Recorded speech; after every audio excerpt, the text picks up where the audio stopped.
Important है, क्योंकि सिर्फ रूस के साथ जब हम चीन की बात करते हैं तो चीन ने अपने पर जो है वो बहुत सारी जगहों पर फैला दिए हैं, इसलिए लीपू लेक का जिक्र करना बहुत ज्यादा जरूरी है। लीपू लेक पर भी तैयारियां जोरों पर है, एलएसी पर जबरदस्त तैयारियों के बीच लीपू लेक के आसपास भी इंडियन फोर्सेस ने अपनी पोजीशन को और ज्यादा मजबूत कर दिया है और माना जा रहा है कि एलएसी पर अब बोफोर्स टैंकें रवाना कर दी गई हैं। बोफोर्स का इस्तेमाल भी लीपू लेक के आसपास के दर्रे और लीपू लेक के पास वाली सरहदों पर होगा और साथ साथ स्पेशल माउंटेन डिवीजन डिपार्टमेंट जो डिप्लॉयमेंट है उसे कर दिया गया। स्पेशल माउंटेन डिवीजन फोर्सेस को जो है वो वहां पर लगा दिया गया है, ताकि अब अगर कोई हरकत वहां पर होती है तो उसका भी जवाब उसी तरीके से दिया जाए जिस तरीके से गलवान पार्ट 1 पार्ट 2 के अंदर दिया गया था, जिस तरीके से लंजा के अंदर और आसपास की पहाड़ियों पर दिया गया था।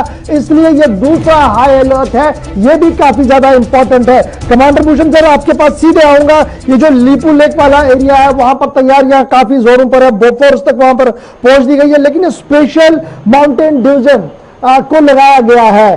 क्या ये सिर्फ इसलिए जो हम देख रहे हैं कि ये एंटायर बॉर्डर जो है काफी हाइपर सेंसिटिव बन गया है, इसलिए अब माउंटेन डिवीजन की एक बड़ी जिम्मेदारी बनती है वहां पर?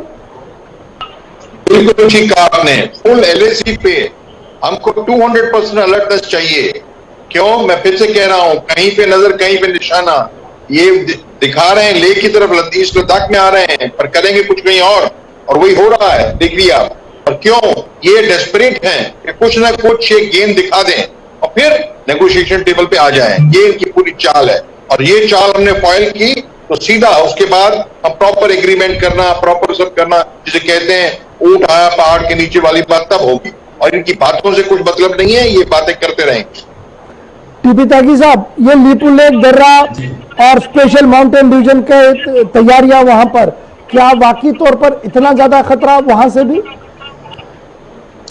बिल्कुल सर, खतरा तो है। खतरा तो अरुणाचल प्रदेश से लेके और लद्दाख तक कहीं भी है। इन्होंने कहाँ पे एक्टिविटी नहीं की? सिक्किम में की, अरुणाचल प्रदेश में की, लद्दाख में की, उत्तराखंड और हिमाचल प्रदेश में, सब जगह तो इन्होंने कहीं पे ये अपने एयरपोर्ट बना रहे हैं, इन्होंने अपनी मिसाइलें तैनात की हैं, बॉम्बर दिए हैं, 1000 सैनिक 100 ट्रकों में मिला के बिठाए हैं। लेकिन मुझे ऐसा लगता है कि अगर कुछ एक्शन हुआ तो वो डेप्चांग में होगा, क्योंकि डेप्चांग में जो वाई पॉइंट है वो एक इतना इंपॉर्टेंट पॉइंट है कि वहां से जिस सड़क से वो कांपते हैं श्योक और दौलत महब ओल्डी, वो केवल 6 किलोमीटर दूर है और वो वहां से उसको काट सकते हैं या उसको इंटरडिक्ट कर सकते हैं। और इसका एक और फायदा भी वो उठाना चाहते हैं। उनके 2 प्रांत हैं, जिनजियांग और तिब्बत, और ये दोनों के अंदर उपद्रवी है या वो अशांति है। इन दोनों को कनेक्ट करने वाले हाईवे पे नजर रखने के लिए भी वही पॉइंट सबसे ज्यादा इंपॉर्टेंट है चाइना के लिए। तो हो सकता है कि ये सब दिखावा हो और वो डेप्चांग में कोई एक्शन करे। ये मेरी रीडिंग है, पर्सनल रीडिंग है, लेकिन पूरी 3500 किलोमीटर की जो सीमा है, ये एक्शन तो कहीं भी कर सकते हैं। तो हमने भी तैनाती की है, लिपू लेक में हमने की है, हमने डेप्चांग में भी की है। 2 आर्मर्ड रेजिमेंट, 2 इन्फेंट्री रेजिमेंट वहां पे तैनात की है।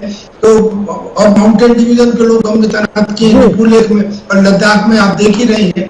तो हमारी तैयारी पूरी है। इस बीच तैयारी बिल्कुल। दीक्षित सर, मैं आपके पास आऊंगा। बड़ा इंपॉर्टेंट ये है कि जरा उस पर उन बातों पर भी बात की जाए जो 5 बड़े इंपॉर्टेंट पॉइंट्स कल देश के सामने रखे गए। कहा गया कि देखिए इन 5 पॉइंटों पर हम पीस को लाना चाहते हैं, लद्दाख के अंदर भी और एंटायर साउथ एशिया के अंदर भी। अब वो दोनों साइड से होना चाहिए। उनमें सबसे पहला बड़ा पॉइंट ब्रिगेडियर सर जो बड़ा इंपॉर्टेंट मेरी नजर में है कि बोथ द साइड्स, यानी दोनों तरफ की आर्मियां जो है वो पीछे चली जाएंगी एक स्टेबल रेंज के लिए। ये पहले ही डिस्कस हुआ है। अब ये दूसरी बात है, चाइना माने न माने, लेकिन स्ट्रेटेजिकली इसे आप कितना सही मानते हैं? ये पहले हम ये कह रहे हैं कि चलिए हम पीछे हटते हैं जी दोनों, बजाय ये स्ट्रॉन्ग मैसेज जाता कि आप 4 महीने वाली पुरानी पोजीशन को पहले रेस्टोर कीजिए। मुझे नहीं लगता है कि वो ये सिर्फ कॉस्मेटिक स्टेटमेंट्स है। मुझे नहीं लगता इसको आसानी से ना भारत मानेगा और ना चीन मानेगा। मैं कर्नल साहब की बात से बिल्कुल सहमत हूँ। डेप्सांग प्लेन्स में उसको स्ट्रेटेजिक डेप्थ मिलती है, उसके 2 हाईवेज को और हमारी दौलत बेग ओल्डी एयरफील्ड को थ्रेटन करने का एडवांटेज मिलता है।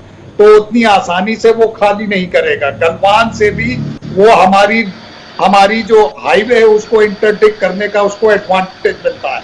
इतनी आसानी से वहां से भी विड्रॉ नहीं करेगा। PP-14 को आप भूल जाइए, उसके पीछे जो है उसके लिए लाइन ऑफ मार्च में बहुत पास आ जाता है इंटरडिक्ट करना हमारे हाईवे को और गोगरा। और इस एक ही जगह वो डिसएडवांटेज पे है, वो है पेंगोंग त्सो लेक के पास। इस वजह से मुझे नहीं लगता इतनी आसानी से दोनों देश विड्रॉ करेंगे।